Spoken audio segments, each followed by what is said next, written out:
problem is that when you pursue socialism and communism and you don't have a solid economic strategy or pragmatic approach to the economics like China does, then what's going to happen is your economics will fall apart. You look over and you say, "Oh, there's a big company. Their company makes lots of money. We're just going to take the money and give it to everybody."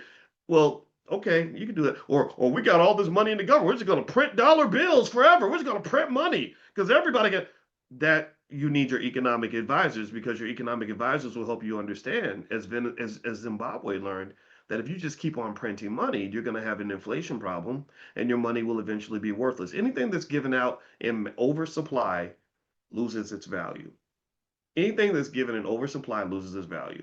I wish I could explain that to some of the young ladies who listen to Cardi B and think that they should just give their vagina away to every man with $1.50 in a Pepsi. You know, hey, any man that takes on the Red Lobster deserves to get some today. I would say no, no, no. Listen to what Muhammad Ali told his daughter. He said anything that is given freely is not valued. But so things that you want to have the world value, you got to explain to them how valuable it is. You preserve those things, right? So long story short, the United States is bullying Venezuela largely because Venezuela has the economy has just fallen to pieces. There's just the people there are so many people there are miserable, right? It's so they're not gonna get. It's not like they're gonna have the masses of people in the country say, "Yeah, we're gonna stand by this guy," because they're like, "Damn, I can't even eat in this country. Like, man, what's going on?"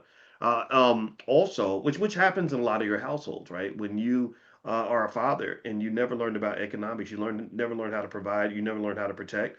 Well, eventually, I'm sorry, I hate to tell you this, but again, because I'm a realist, eventually, at some point, it's not uncommon for that woman to say, you know, I love this man, but I got to get to a place where me and my children are going to be safe, right? You know, and this is something no one talks about, no one says it, but I've studied the biology of it. There's nothing in biology that says that women should be attracted to men who can't provide and protect for them.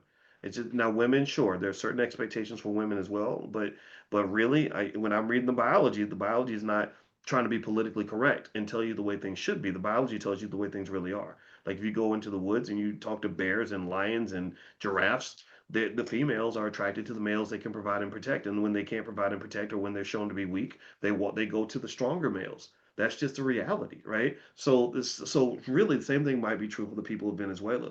The government has not been able to provide financially for the people. So when the U.S. And simultaneously, they're sitting on the largest oil reserve on the entire planet. So I want you to just process this. Think about this like you're in middle school.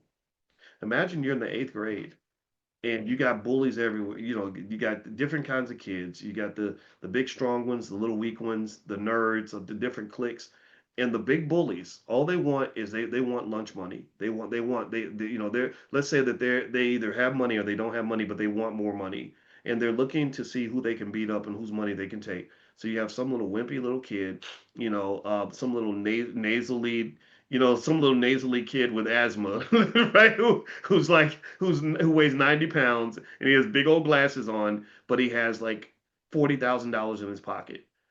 You know, and he's walking through a dark neighborhood where there's nobody there to protect him, and he's an asshole and he has no friends. Well, guess what? Somebody's gonna beat him up and they're gonna take his money. That's what I'm saying. So Venezuela is a country that is sitting on a lot of wealth and they can't protect that wealth. So to some extent, you can make an argument that their fate might be similar to what happened in Black Wall Street or some other place.